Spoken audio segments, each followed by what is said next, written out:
¿Qué es la política? La política es sucia, venenosa, mala, dañina, perjudicial, fea, tóxica, espantosa, horrible. ¡Hija de puta! ¡Turra! ¡Chota! ¡Muy chota! ¡Excesivamente chota! ¡Chotísima! ¡Pero muy chota! Basta.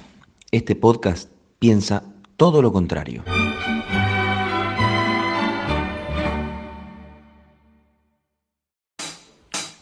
Bienvenidos al episodio número 4 de la saga en cuarentena de No Hablen de Política, un podcast para hacer todo lo contrario. Mi nombre es Alexis Grierson, estamos junto a Leandro Lora y también a Tomás Cogliatti, los controles centrales, cada uno desde sus casas. Quédate en tu casa porque no podés salir. Recordemos que esto lo hacemos para ustedes, pero también pensando en la salud de todos, es decir, hemos tratado de adaptar toda nuestra humilde infraestructura para que desde cada una de nuestras casas podamos darle el mejor podcast y debatir un poco sobre política, sobre todo en este contexto. Leo, ¿cómo andás?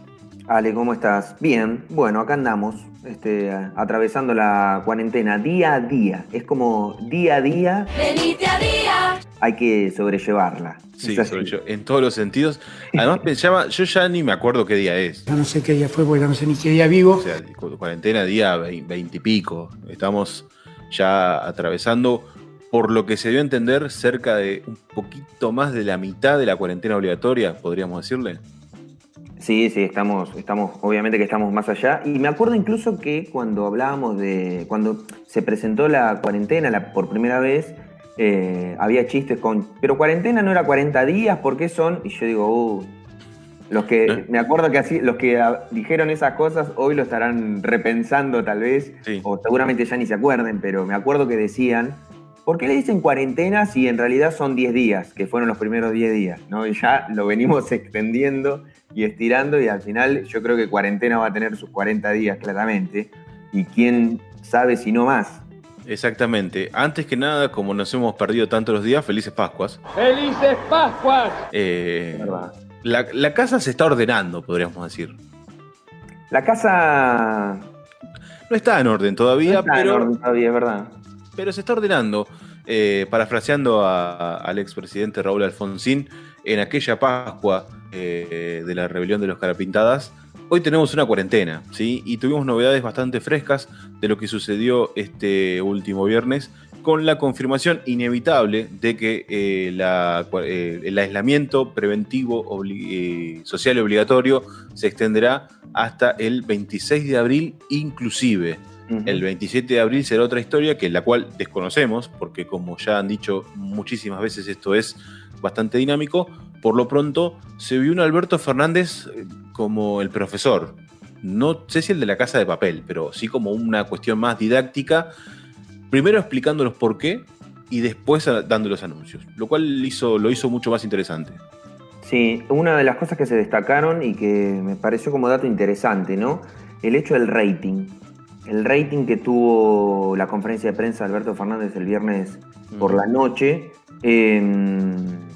que fue altísimo, arriba de los 50 puntos, que es novedoso para la televisión argentina, sobre todo para la televisión argentina de los últimos tiempos, donde la verdad que ese tipo de números no los conseguía prácticamente ningún programa, digamos, y te diría que ese número no lo consiguió ningún programa hace tiempo que no consigue un rating de esas características. Pero obviamente que se señalaba el hecho de que la gente está en sus casas, que el horario también claramente invitaba y que la atención sobre la temática claramente llevaba a prestar la atención a eso. Pero sí es un dato interesante para ponderar cuál es la tensión que genera Alberto Fernández y me parece que también la conferencia de prensa que brindó y el modo en el cual brindó esa conferencia y ese anuncio vuelve a mostrar al Alberto Fernández, al mejor Alberto Fernández. Sinceramente creo que hay un montón de detalles que uno... A ver, vayamos al ejemplo de un Alberto Fernández en crecimiento, ¿no? Que señalábamos hace semanas atrás, y que de repente cuando ocurrió lo del día que fueron los jubilados al banco, aquella vez que fue mucha gente y se amontonó, como que sentía que todo eso que se había acumulado comenzaba a erosionarse, y estoy hablando del capital político del presidente. Pero también da la sensación de que es tan agitado el ritmo de las cosas que suceden y de las respuestas que la política tiene que dar, y las noticias que bueno, terminan haciendo que uno termine viviendo un poco el día a día y no tanto en proceso en sí, y que aparece ese Alberto Fernández que se sobrepone sobre la situación y es como que vuelve otra vez a reafirmar un liderazgo muy, muy interesante y muy sólido a la vez. A mí me parece que lo del viernes, que pasó, fue muy interesante, con un nuevo recurso de Alberto Fernández que para él no es nuevo, porque la verdad que esto del Alberto profesor es algo que él es docente universitario, y me parece que lo hizo con éxito. Y el dato del rating viene un poco a demostrar ese éxito y esa atención que genera en la sociedad. ¿De acuerdo? Sí, otra cosa que a mí me gustaría resaltar de la conferencia, digo, independientemente de los datos que fueron bastante reveladores y claros en sentido de cómo funciona una cuarentena y cómo funciona una cuarentena exitosa, me parece que se empezó de a poco y se llegó a ese punto, es qué distinta es la política, digo, y casi vamos a abstraernos un poco de la coyuntura y llevarlo más al análisis más conceptual. Digo, qué distinta es la política cuando está pensada para que sea leída o escuchada en este sentido por gran parte de la sociedad. Digo, no se explicaron en palabras difíciles, no se complicó conceptualmente, y le habló a mucha gente que no está acostumbrada a consumir política, pero que tenía que saber las razones políticas por las cuales esto tiene que continuar así. No es fácil, digo, no es fácil, y lo hemos vivido y lo hemos criticado muchas veces, sobre todo en la última gestión, y hasta incluso en algunas decisiones cuando hablábamos de reperfilar los bonos con reperfilar los vencimientos de deuda con ese organismo internacional. Bueno, estas cuestiones son muy difíciles también, digo, porque hay que explicar las características de una enfermedad, cómo se previene, cuáles son las cifras que avalan que lo que se está realizando está bien, pero al mismo tiempo hay una crisis económica en Argentina de inusitada gravedad. Digo, me parece que estamos ante, no sé si las puertas o ya atravesamos las puertas de la crisis económica más grave de los últimos años. Digo, independientemente de quién es la responsabilidad y cuáles fueron las situaciones que conllevaron a esta crisis, digo, es muy difícil, y por eso digo que es importante el lenguaje, la forma de expresarlo y la forma de cómo llega a la gente, hacer entender un montón de cuestiones y generar que, al menos esto eran los últimos sondeos de los últimos días, un 70% de por lo menos encuestados, que son encuestas de muy buena medición, digo, fiables y con parámetros bastante medibles y claros. Digo, un 70% de los encuestados entendía que había que continuar con la cuarentena y que estaba bien. Digo, y cuando escuchamos esas frases que ha arrojado en los últimos días, la dijo ayer también, digo que de la crisis económica se sale, de perder una vida no, me parece que han encontrado la clave para llegar a un amplio sector de la sociedad, un sector donde ha tomado la política históricamente como algo malo, y como hoy la política o la forma o el Estado, volviendo otra vez a esta discusión de política, Estado y demás, el Estado le está dando garantías de que los están cuidando o no se están cuidando, porque todos formamos parte del Estado. Sí, me parece interesante esto que vos decís, porque me parece que también son aciertos comunicativos de Alberto Fernández. Esto que vos decís de la economía se recupera, una vida no, prendió muy rápido para mí en la sociedad, ¿no? Es como que es una idea fácil de entender, muy didáctica si se quiere. Una economía se recupera, una vida no. Una economía que cae siempre se levanta, pero una vida que termina no la levantamos más. Después se puede hilar finito, y quienes estén sufriendo los embates de esta crisis en el plano económico, obviamente que deben estar en un nivel de desesperación importante, porque uno entiende que la situación es grave, verdaderamente grave, para sostener empresas, trabajadores, mecanismos de producción, inversiones, lo que sea, uno entiende la gravedad. Pero para la ciudadanía común y corriente, ¿no? La frase, la idea, es claramente entendible. Una economía se recupera, lo cual además es cierto. ¿No? Y ha pasado. Porque además es real. Una economía se recupera, una vida no. Yo imagino cuando esto termine, y uno la verdad que desea que sea lo más pronto posible, cuando esto termine, efectivamente yo creo que va a haber un boom de recuperación económica. Efectivamente, yo creo que, por una cuestión básica, primero, mucha gente hay un montón de gastos que no está realizando, básicamente porque no tiene sentido realizarlos. Compras que no hace porque nadie va a realizar una compra que no tiene ningún sentido. Yo creo que hoy los gastos más importantes pasan por los servicios básicos que tiene en su hogar, el alimento y en todo caso cuestiones vinculadas a la salud como alguna cuestión de medicación.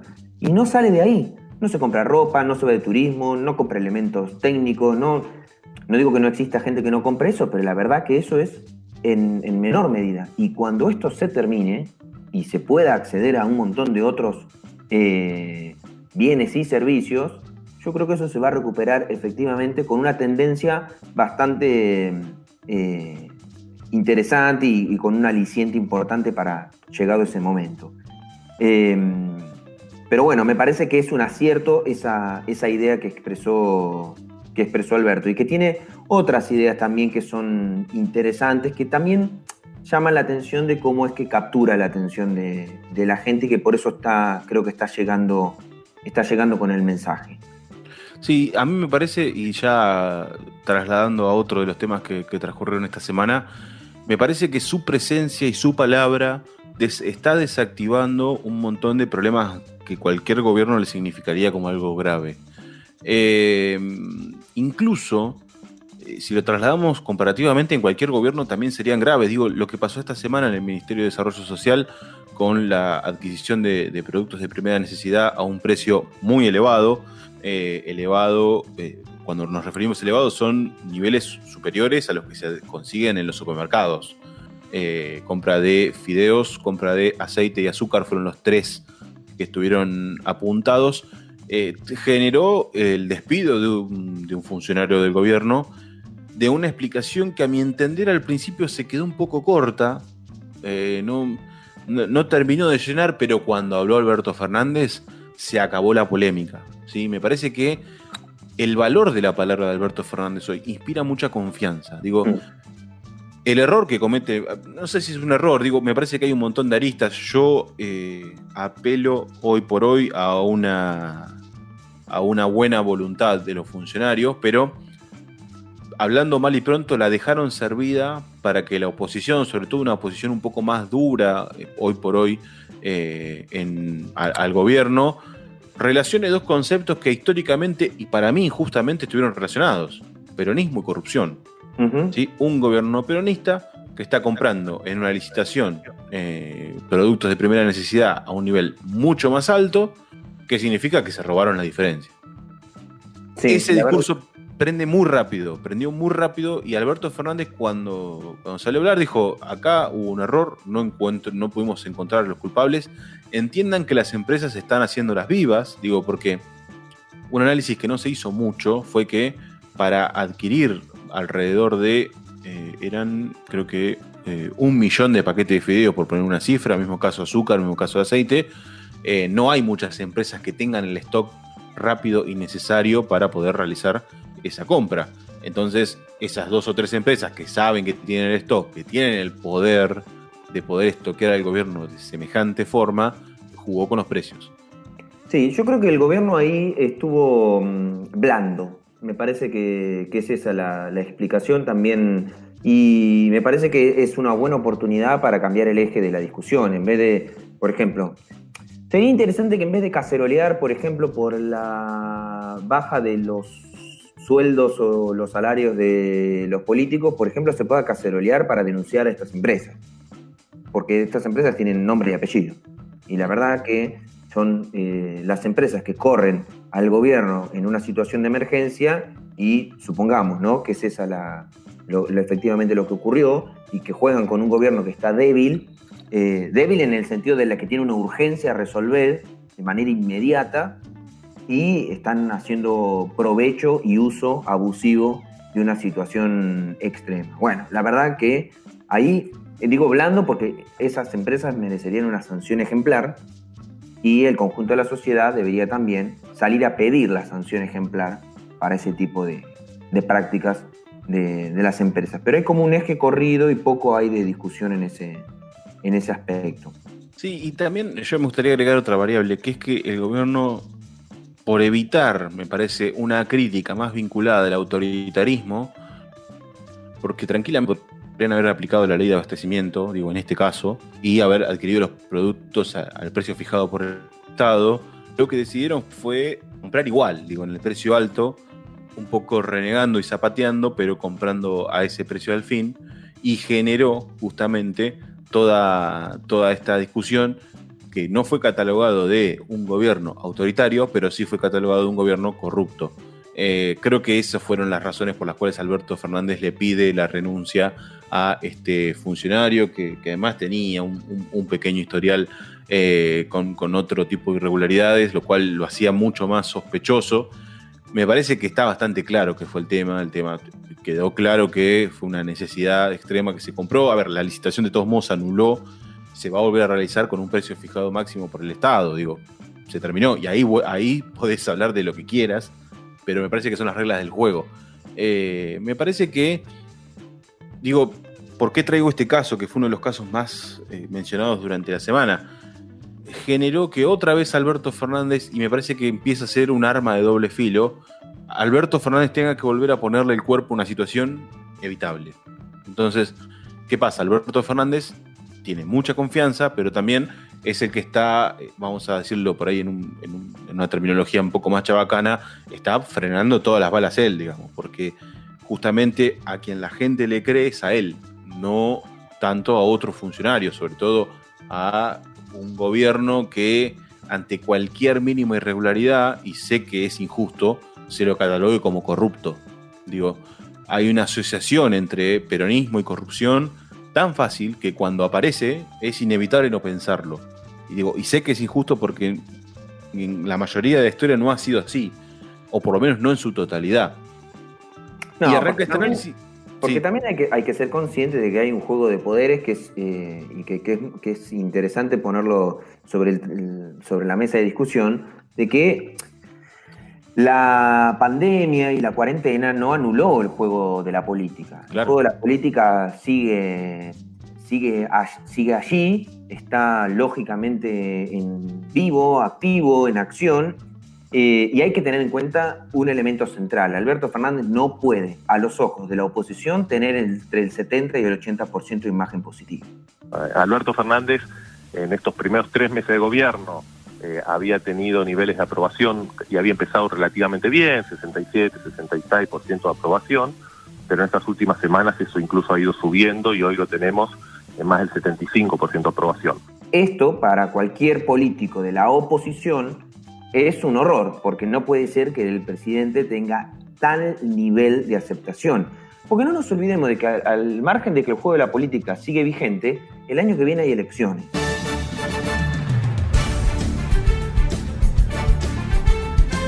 Esta es la realidad. El año que viene hay elecciones. Digo, hay que tenerlo en cuenta para analizar a quienes están en el juego de la política. ¿Cómo van a darse las elecciones el año que viene? ¿Sobre qué va a versar hasta el día de hoy? O sea, si las elecciones fuesen hoy, el tema para discutir políticamente es la pandemia. No hay otro tema a discutir. Básicamente porque se come la agenda, se está comiendo la urgencia, y con razón, obviamente, la agenda y la urgencia de todo ser humano vivo hoy en la Argentina es el único tema que le preocupa y que está afectando a todo y que está afectado por esta razón. No entra en juego el tema de la deuda, porque la deuda es un tema que se está intentando resolver, pero la verdad que forma muy poco parte de la agenda de la ciudadanía en general. El único tema es la pandemia y cómo se aborda este tema. Entonces, la oposición ve que ante el único tema que hay para discutir hoy en día, el presidente tiene entre el 70 y el 80% de imagen positiva. Alguien tiene que erosionar esa imagen que tiene si quiere entrar en una carrera de disputa política electoral el año que viene. Esto explica por qué la oposición juega sus cartas y empieza a erosionar donde pueda. Y esto implica también advertir cómo los poderes que tienen posición tomada erosionan a uno y no erosionan a otros. Porque si no, posta que lo que se ha construido es la sensación de que es el peronismo, esto que decís vos, porque nadie fija el ojo sobre otras gestiones. Nadie pone el ojo y lo hace rimbombante sobre otras gestiones. Incluso en estos tiempos donde uno está metido en su casa y conectado todo el tiempo a las redes sociales, porque la verdad es que no puede salir, no puede charlar, no puede encontrarse en el mercado con la gente, ni nada por el estilo, bueno, el uso de las herramientas tecnológicas para, por ejemplo, utilizar lo que es conocido como trolls, no hay trolls ocupándose de poner la vista o la mirada en las gestiones de la oposición, por ejemplo. Hay algo que creo que Alberto lo dijo, ¿no? Todos sabemos quién es el jefe de los trolls. ¿Tiene nombres para hacer sobre estos que manejan las redes o Todo el mundo sabe quién es el jefe de los trolls, todo el mundo lo sabe. ¿No? Para referirse a Marcos Peña. Bueno, todos sabemos cómo se activó el ejercicio de erosión al gobierno nacional a partir de que Alberto dijo, muchachos, les llegó la hora de ganar menos. Y vuelvo a repetir, acá de lo que se trata para muchos de esos empresarios es de ganar menos, no de perder. Bueno, muchachos, les tocó la hora de ganar menos. Ese fue el punto inicial de una erosión hacia la gestión de Alberto Fernández. A partir de ahí arrancaron las críticas más severas. Bueno, es obvio, y de esto es mi opinión desde ya, que es desde esos sectores de donde empiezan a trabajar la erosión de Alberto Fernández. Y con cierto sentido, te diría, porque yo también estaría preocupado si soy los sectores poderosos de la Argentina ante la situación que se está atravesando. La idea de ponerle un impuesto a los ricos, y la verdad que cada vez suena más fuerte. Nunca, jamás, en mucho tiempo se hablaba de poner un impuesto a los ricos. Y hoy ya no es hablar. En el fondo todos saben que empieza a ser una necesidad. Durante la semana se viralizaron formas de tratamiento del diario Clarín, por ejemplo, de cómo Estados Unidos estaba creando un fondo de emergencia donde las personas más ricas del país invertirían, como lo hablaba con términos mucho más gratos, digo, en términos de un impuesto, y cómo en Argentina se estaba creando el impuestazo kirchnerista para los más ricos, así como lo dijiste vos, digo. También se empieza a ver en algunas sutilezas de cómo todo el mapa político está jugando y cómo cuando se tocan algunos intereses la situación empieza a ser distinta. Digo, ya incluso Marcó del Pont dijo que hay una parte de los que blanquearon durante la pasada gestión que cobrarles un impuesto sería institucional, ellos lo saben, digo, pero hay un sector que no. Inconstitucional. Sí. Claro. Marcó del Pont señalaba que había un sector que sí es cierto que es inconstitucional, pero no apuntaban al sector que blanqueó en una cierta franja de tiempo, sino que apuntan a otra franja que deja más claro que es perfectamente constitucional, incluso están bajo derecho. Digo, me parece que acá arrancan una conjunción de intereses. Digo, cuando hablamos de la oposición, sí, uno habla de Juntos por el Cambio, digo, en términos políticos, pero también en otros términos aparecen dirigentes, empresarios, sobre todo empresarios, que empiezan a ver una situación mucho más compleja, que sus mega ganancias van a ser importantes, pero menos, que sus amparar trabajadores será necesario. Digo, hay mucha gente que no está trabajando y que hay que pagarle el sueldo igual. Por ejemplo, todo lo que tiene que ver con cementeras, hay un acuerdo, está bien, hubo un acuerdo de entendimiento entre, por ejemplo, el sindicato y la empresa, donde los trabajadores que no tengan que ir van a cobrar el 70% del salario. Pero hubo un acuerdo, digo, y esto se va a normalizar a futuro. Después forma parte de una relación entre empresarios y el gobierno o los sindicatos. Digo, hay un montón de tejidos políticos que será interesante ver de aquí en más, Entendiendo también, a ver, no es por ponerme en abogado del diablo, pero bueno, también hay que entender un poco a algunos empresarios, sobre todo los que no son grandes, digo, que están haciendo un esfuerzo muy grande en esto de sostener sus empresas sin trabajar, digo, teniendo ingreso cero. Sin embargo, cuando vamos a ese famoso listado que hace mucho tiempo anda dando vueltas de las 50 personas más ricas de Argentina, vemos que en el puesto número 1 está el empresario más mencionado en los últimos 10 días, ¿sí? Y que no está mencionado porque está haciendo una mega ayuda al Estado. Muy por el contrario, está generándole complicaciones al Estado porque está despidiendo gente porque paralizó una obra. Entonces aparecen estas cuestiones que serán, me parece, los debates a futuro ya vinculados a lo político y lo laboral. Y la semana pasada con Tomás Aguirre un poco hablamos de esto. Digo, la agenda del año que viene, de las elecciones del año que viene, van a ser, primero, si está claro, la crisis económica. Si esto continúa así, va a ser un poco la crisis. Pero por otro, la pandemia y el manejo de la crisis en la pandemia. Coronavirus, lávense las manos, háganlo seguido. Sí, claramente es uno de los temas centrales y que también va a depender de hasta cuándo se extienda esto. Y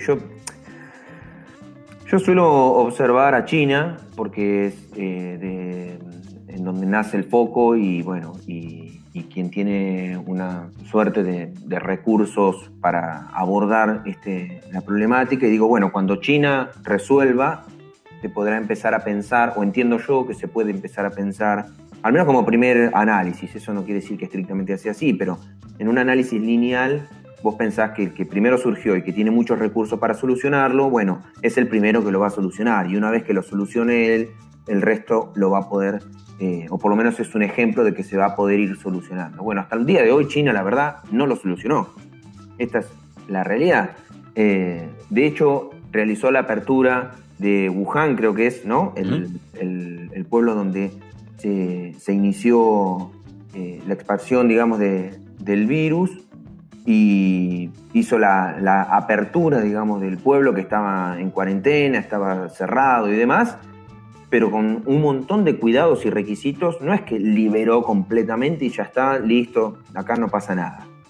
Siguen preocupados, se está evaluando el hecho de las personas que les dan el alta y resulta que se vuelven a contagiar, casos que están ocurriendo. Entonces digo, bueno, hasta que no lo solucionen ellos o no aparezca la vacuna, es como una suerte de acá el resto del mundo va a seguir en estas circunstancias. Y seguir en estas circunstancias complejiza aún más el sostenimiento del sistema. El sistema está gravemente en crisis y yo entiendo que es extremadamente complicado poder sostenerlo en estas condiciones. Es extremadamente complicado y eso explica el poder entender a algunos empresarios, sobre todo los pequeños y medianos, ¿no? Que tienen la complejidad de sostener una realidad y que hay muchas exigencias que, si esto sigue avanzando, yo creo que van a tener que repensarse un montón de cosas, porque es muy difícil pretender sostener condiciones de normalidad, entre comillas, ¿sí? Cuando estamos en condiciones de anormalidad, entre comillas. Y le pongo las comillas a la normalidad o anormalidad, porque bueno, estamos hablando de situaciones, en todo caso, prepandemia, podríamos decir, ¿no? Una cosa así. Pero la realidad es que en el sistema en el que funcionábamos antes de entrar en este sistema de cuarentena, es difícil sostenerlo tal cual está, dado que no puede funcionar. La gente no puede ir a trabajar, no se pueden abrir las fábricas, no se puede consumir, uno no puede... Un bar, por ejemplo, un restaurante, dicen, bueno, funciona con viandas. Sí, funciona con viandas, pero con viandas no es lo mismo que ir a comer. Porque hay un montón de gente que no puede trabajar si no se va a comer. Y nadie va a ir a comer si no te dejan salir. Y no te van a dejar salir si no es un riesgo para el conjunto de la población. Entonces, esa economía, ese sistema que funciona de esa manera, ¿cómo hace para sostener las condiciones de trabajo, salariales, de ganancia y recaudación en una situación que no le permite? No se puede dibujar, sino es como una cuestión fantasiosa. Y eso entiendo que es complejo. Eso trasladarlo, ese ejemplo de un restaurante, trasladarlo al resto de las actividades, y sinceramente las únicas que funcionan son las alimenticias, porque el resto de las actividades son muy complicadas de hacerlas funcionar. La obra pública es la única también que por ahí podría llegar a funcionar, que el gobierno está trabajando en eso como para reactivar la obra pública en modo de hacer funcionar una economía. Pero la pequeña obra, la que un ciudadano, una ciudadana contrata a alguien para hacer una refacción en su casa, ¿es posible cuando te están impidiendo que la gente se junte, que salga? ¿Qué vas a llevar a tu casa a un grupo de albañiles a que hagan una obra cuando no te están diciendo que no salgas de tu casa, que no entre otra persona, que no se genere el contagio? ¿Cómo ves esa microeconomía, esa pequeña economía o esa mediana economía? Es muy difícil, entonces, este es el gran desafío que tiene el mundo, ¿no? Es muy difícil sostener condiciones, entre comillas, insisto, normales en una situación de completa anormalidad. Y eso hoy claramente no lo pensamos porque recién llevamos 20 y pico de días de una situación fuera de lo esperado, pero si esto se sigue extendiendo, está claro que no se puede seguir sosteniendo de esta manera. Si no hay actividades sin recaudación, no pueden funcionar y tampoco pueden pagar salarios. Y eso es así, acá y en China, literalmente. Si yo te hiciera una pregunta, digo, ¿cómo calificás el mapa político argentino? ¿De normalidad o de anormalidad? ¿Vos qué me dirías? ¿Hoy en día? Sí, hoy. No, yo lo calificaría, por el momento lo califico de normalidad.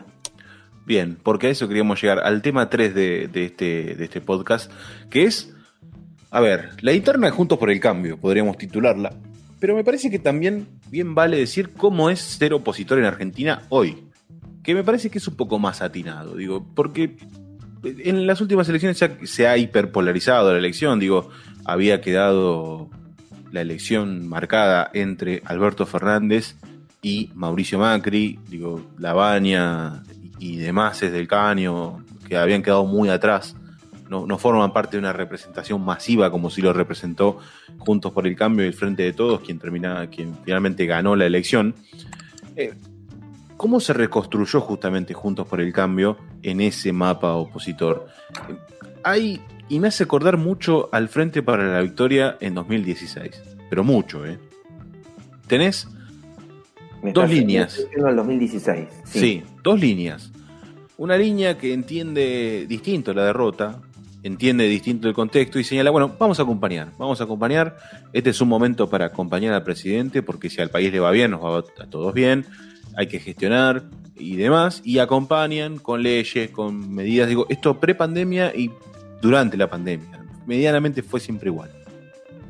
Y hay otro sector dentro de Juntos por el Cambio que es un sector más ortodoxo, por decir una cosa, más extremo, vamos a poner otra palabra más gráfica, en torno a rechazar todo lo que Alberto Fernández haga. ¿Sí? Incluso se escuchó hasta hace no mucho, un par de días, Patricia Bullrich dijo que qué mal el ciberpatrullaje, cuando salió la reina de ciberpatrullajes. Además salió un archivo de ella misma diciendo que estaban haciendo ciertos ciberpatrullajes por amenazas y demás. Lo importante es que nosotros estamos identificando que hay grupos políticos que quieren generar una agitación que la sociedad no quiere. ¿Están monitoreando redes, mensajes o convocatorias a través de redes sociales? Estamos haciendo lo que se llama el ciberpatrullaje y estamos detectando grupos que quieren llamar a una agitación y se lo vamos a presentar a la justicia. Lo que está haciendo el gobierno actual es un ciberpatrullaje por posibles saqueos y demás. Pero más allá de eso quedó muy clara la línea entre lo que es el larretismo y el sector más vinculado a Marcos Peña, Patricia Bullrich, algún que otro intendente anda a las vueltas. Y hay varias señales que dan cuenta de que el sector de la reta es el que más apoyo tiene de Juntos por el Cambio. Digo, ¿por qué digo esto? Primero las encuestas, las famosas encuestas donde le dan una imagen muy alta a Alberto Fernández. No es casual que le daban muy alto a Horacio Rodríguez Larreta, recordemos jefe de gobierno porteño. Uh-huh. Y que ya desde ahí estaban bastante como amparados. Y bueno, Ojo que nos dan bien las encuestas a nosotros, a mí particularmente, como que tiene espalda para su decisión. El segundo dato llamativo es el rol de Jorge Macri. Jorge Macri es como el principal referente de los intendentes de la provincia de Buenos Aires, digo, una persona muy importante independientemente de su apellido, y durante esta semana mantuvo una reunión con Alberto Fernández, ¿sí? Donde, entre otras cuestiones, pidió, o por lo menos se habló de un salvataje, vamos a ponerle de esa forma, a los municipios de la provincia, que ya muchos están admitiendo que las frases sonaron en paralelo a la reunión. Fue, muchachos, el mes que viene no pagamos sueldos. Lo dijo incluso el intendente de la ciudad de Olavarría, Ezequiel Gali. En el mes de marzo pagamos sueldos, lo pagamos el sábado pasado. En abril yo creo que ningún municipio va a estar en condiciones de pagar sueldos, tanto porque la recaudación ha caído en promedio en un 50%, la coparticipación está cayendo en un 45% con respecto a enero. Realmente la situación va a ser muy compleja y también tenemos que priorizar lo que son insumos para el sistema de salud. El jefe de gabinete de Azul, Alejandro Vieira, que es el jefe de gabinete de Hernán Bertelis, todos alineados al PRO, y Jorge Macri fue con ese reclamo a Casa de Gobierno. Tercer dato curioso, se trata de la gobernadora María Eugenia Vidal. ¿Qué tal? Buenas noches, Ale. Que la gobernadora de la provincia de Buenos Aires. Muchas gracias. Y volvió otra vez al ámbito político, por lo menos en un segundo plano, pero ya se sabe que está trabajando con Horacio Rodríguez Larreta. Genial Rodríguez Larreta. Entonces empezás a ver cómo se van alineando las piezas y está quedando claro cómo el larretismo, vamos a poner de esta forma, está ganando terreno en la interna de Juntos por el Cambio, sumado a que ya días atrás Elisa Carrió había anunciado que Larreta estaba haciendo muy bien las cosas y es el camino, digo, que hay que acompañar las decisiones del presidente. A eso se le suma obviamente las diversas posturas públicas que han tomado tanto Mario Negri como Esteban Bullrich. Sí se puede. Sí se puede. Tutum, tutum, tutum, tutum. Y jefes de bancadas de Juntos por el Cambio acompañando justamente las decisiones que tome el presidente de la Nación. Ahora, ¿qué pasa con el expresidente Mauricio Macri? ¿Vos lo viste? ¡Los amo! No, lo vi solamente en 2 intervenciones, una, pero hace ya unos cuantos días atrás. Recuerdo, bueno, una intervención en la que dijo que era una situación difícil. Arrancó mal Macri igual, dijo, el populismo es peor que el coronavirus, dijo, ¿te acordás? Nos lleva el desafío de evitar algo que para mí es mucho más peligroso que el coronavirus, que es el populismo. Bueno, sí, después puede fallar. Sí, puede fallar claramente, se guardó, no dijo más nada. Tuvo una pequeña intervención de que dijo, bueno, es un momento difícil, tenemos que estar todos a acompañar al presidente, y después hizo un reclamo para que continúen con los vuelos de repatriación. Y después no habló más. Es un gran ausente, digamos, en estos momentos. Sí, sobre todo porque me parece que el rol de Mauricio Macri es distinto y tras esas 2 pequeñas intervenciones y un mediano rechazo a lo que dijo, decidió dar un paso para atrás, sabe que ese no es su lugar y dejó que la interna de Juntos por el Cambio se desarrollara con la normalidad que requiere el contexto, me parece. Son momentos de discusión, son momentos de volver a alinearse. Recordemos que Juntos por el Cambio perdió las elecciones el año pasado y se están rearmando un poco, sobre todo con intereses y demás. Y ahí es donde Macri me parece que ha decidido correrse del tema pandemia. Creo que no va a aportar, salvo quizás en privado, algo que no sepamos. Y me parece que va a apostar a lo que viene, al post-pandemia. Esta semana escuché una frase que me parece que es la frase más acertada del rol de Mauricio Macri en el último tiempo. Es: Mauricio Macri va a ser una economía de su presencia, ¿sí? Y de sus declaraciones públicas. O sea, va a cuidarse en cada cosa que diga de aquí en más, sabiendo que ya tiene el lugar bien cubierto por Rodríguez Larreta, por un lado, y que por el otro tiene un factor ahí más ortodoxo con Marcos Peña. Buenas tardes, ¿cómo les va? Patricia Bullrich. Feliz día te desea tu ministerio amigo. Javier Iguacel y otros sectores más vinculados al PRO más duro, que le van a ayudar a pararse y a sostener un núcleo duro que obviamente es extremadamente necesario para Mauricio Macri. A eso sumarle otra cuestión que a mí me llamó muchísimo la atención de esta semana, fue Durán Barba. ¿Te acordás de Durán Barba? Yo le ruego que no me hable de Durán Barba. De acuerdo, sí, cómo no. El gurú, el mago de la felicidad, lo han bautizado muchas veces. Sí. Bueno, Durán Barba volvió a aparecer públicamente y realizó un par de declaraciones y sorprendió bastante con lo que dijo. Por lo menos, a ver, no sorprendió con lo que dijo, sí sorprendió dónde se paró. Dijo que le está sorprendiendo gratamente a Alberto Fernández, muy gratamente. ¿Cómo lo ve trabajar Alberto Fernández ahora frente a la crisis? Bien, sorprendentemente bien. Que Argentina es un ejemplo de cómo tratar una pandemia, no solo en Latinoamérica, sino también en todo el mundo. Y habló de que no es momento de generar grietas. Este no es el momento de generar grietas. Hoy hay que estar todos alineados y valoró, obviamente, el rol que tuvo Alberto Fernández, incluso habló mejor que de Larreta y demás. Digo, habló de Alberto Fernández convocando a la oposición para tomar decisiones. Y renegó de aquellos que o no asistieron o pusieron palos en la rueda. Eso de justamente saltar las grietas y trabajar conjuntamente con Kicillof, con Rodríguez Larreta, eso es lo que hay que hacer ahorita. Lo cual me parece que el análisis de Durán Barba está acercándose, entendió un poco más el contexto y se acerca a lo que está haciendo Rodríguez Larreta, que claramente es uno, si lo analizamos en términos políticos fríos, digo, es uno de los grandes ganadores de todo esto. Porque desde su distrito, que además es el que más casos tiene hoy por hoy, está generando una visibilidad inusitada, pero además de un trabajo y una colaboración también inusitada, porque era impensado ver a Rodríguez Larreta trabajando codo a codo con, por ejemplo, Axel Kicillof y Alberto Fernández en el territorio bonaerense. Entonces, me parece que es de un valor importante y Durán Barba también lo está viendo. ¿Qué pasa con Macri? Macri, me parece que es el momento de dejar ser. Que todo vaya por el cauce natural de una interna y que obviamente la línea que vaya generando mayores consensos para adentro y para afuera será la que inevitablemente tendrá una presencia más activa en las elecciones. Claro. Vos sabés que yo sobre este tema en particular, porque a mí hay algo que me inquieta un poco en términos del juego político de la normalidad de la que estamos hablando. Sí, me inquieta. Hay una fuerte presencia de los ejecutivos, ¿no? De quienes encabezan el poder ejecutivo.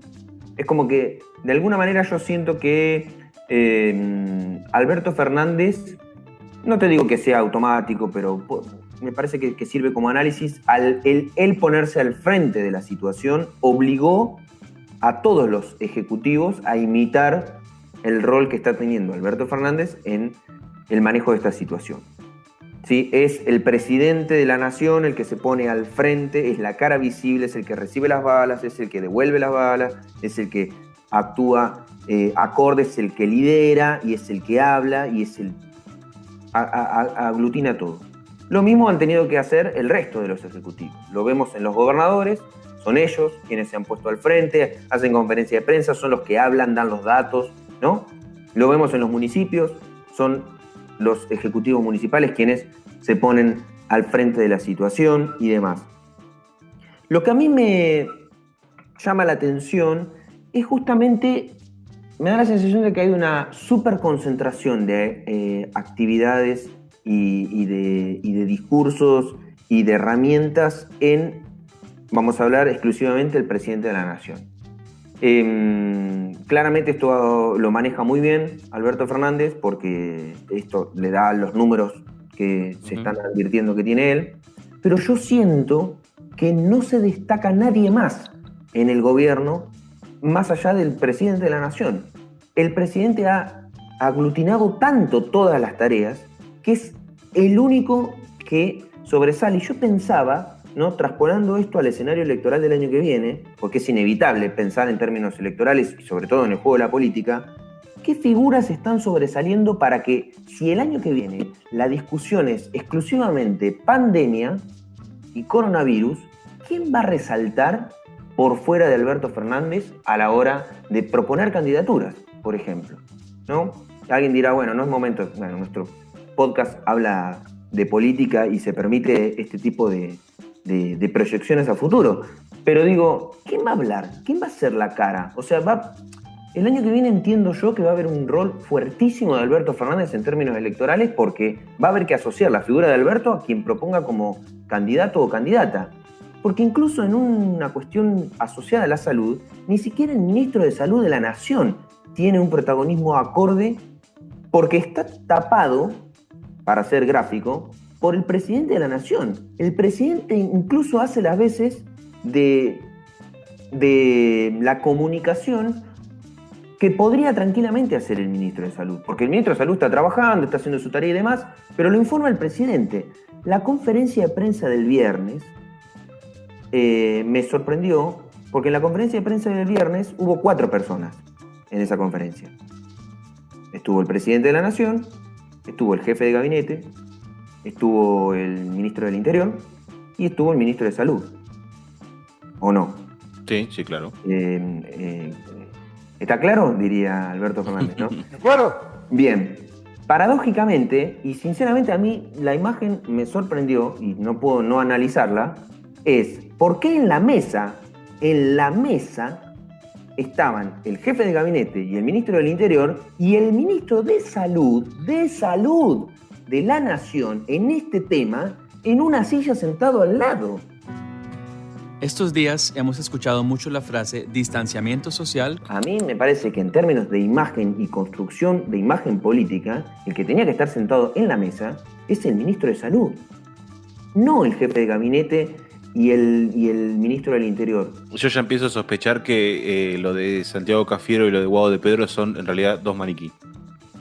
No es que son 2 maniquí. Yo no estoy negando el trabajo que están haciendo. Lo que estoy tratando es de desglosar el uso de los recursos humanos que tiene el gobierno e incluso en términos políticos de poder aprovechar a exponerlos, porque entiendo yo que vos tenés que tener otros recursos que los tiene para exponer y mostrarlos. Y a mí me sorprende que haya poca promoción de las otras figuras que tiene el gobierno. Hay una hiper mega concentración de todas las actividades en la figura presidencial.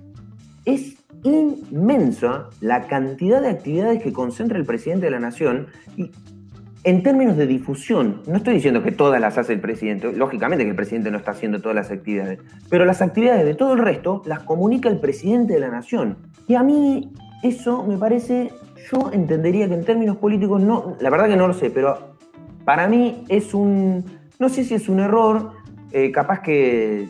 entiendo que capaz que con el tiempo esto el gobierno nacional lo irá distribuyendo de otra manera o tal vez está esperando a que la situación esté mucho más controlada para poder ir exponiendo, porque entiendo también que si vos exponés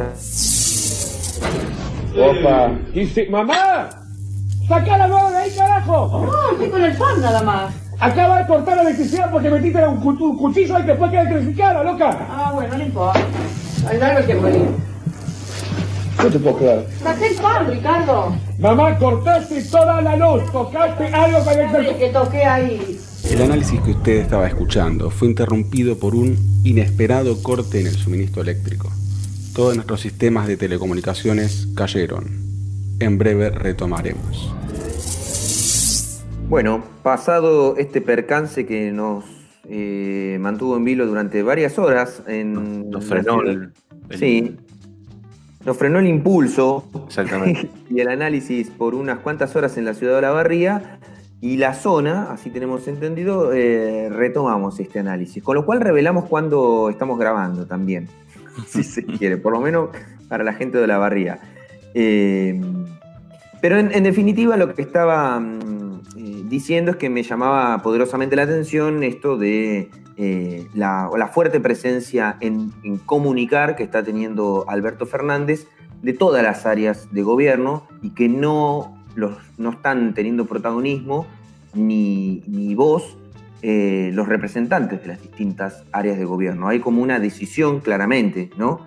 De que el vocero único sea el presidente de la Nación. Para cerrar, será interesante ver el desafío justamente. A ver, cuando arrancó el gobierno de Alberto Fernández, me parece la línea a seguir, esta de que haya una descentralización del poder en Alberto Fernández y que tengan más protagonismo cada uno en sus áreas. Bueno, Me parece que la pandemia y el rápido manejo del gobierno argentino en controlar, por lo menos por ahora, con este aislamiento y con diversas medidas, recayó obviamente en el peso de la autoridad máxima, que es Alberto Fernández, y hay una decisión política por ahora de que en este contexto sea solo Alberto Fernández quien lidere las decisiones y quien las comunique y quien intervenga. Sí está claro que si uno lo lleva a una arena política distinta, que pueden ser unas posibles elecciones, o sea, las elecciones del año que viene no posibles, sino que se desarrollarán, me parece que ahí es donde entra un juego, es como un arma de doble filo, digamos, te sirve para hoy, pan para hoy, hambre para mañana, donde puedas tener complicaciones incluso para potenciar dirigentes. De todos modos es una aproximación a lo que pueda llegar a dejar la cuarentena. Estamos en el medio de la cuarentena, en el día 22 del aislamiento social preventivo y obligatorio en todo el territorio argentino. Como siempre les decimos, estamos laburando desde nuestras casas, así como tuvimos un corte de luz hace un rato, nos pasan cosas cotidianas de nuestra vida cotidiana y tratamos de llevarle no solo información, sino lo mejor, para mantenerse informados, para analizar y para hablar de política. Sí, hasta distraerse podría ser, por lo menos no en términos temáticos, pero bueno, tratar de buscar otras aristas de conversación.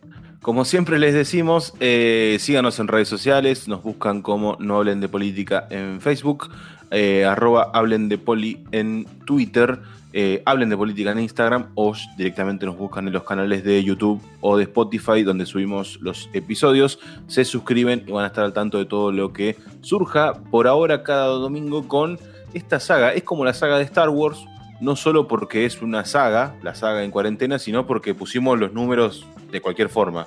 Arrancamos con el episodio 0, saltamos al 2, el 3, y este es el episodio número 4 de la saga en cuarentena. En algún momento volverá la temporada 2. Por el momento seguimos así, hasta tanto haya un poco más de certeza. Vamos a seguir cuidándonos nosotros, cuidándolos a ustedes, fomentando que se cuiden ustedes y llevando adelante el consejo que le damos desde el primer día, que siempre se encarga Leo de decirlo, así que todo tuyo. Todo mío. Como siempre les decimos, recuerden, importante y muy importante, no hablen de política.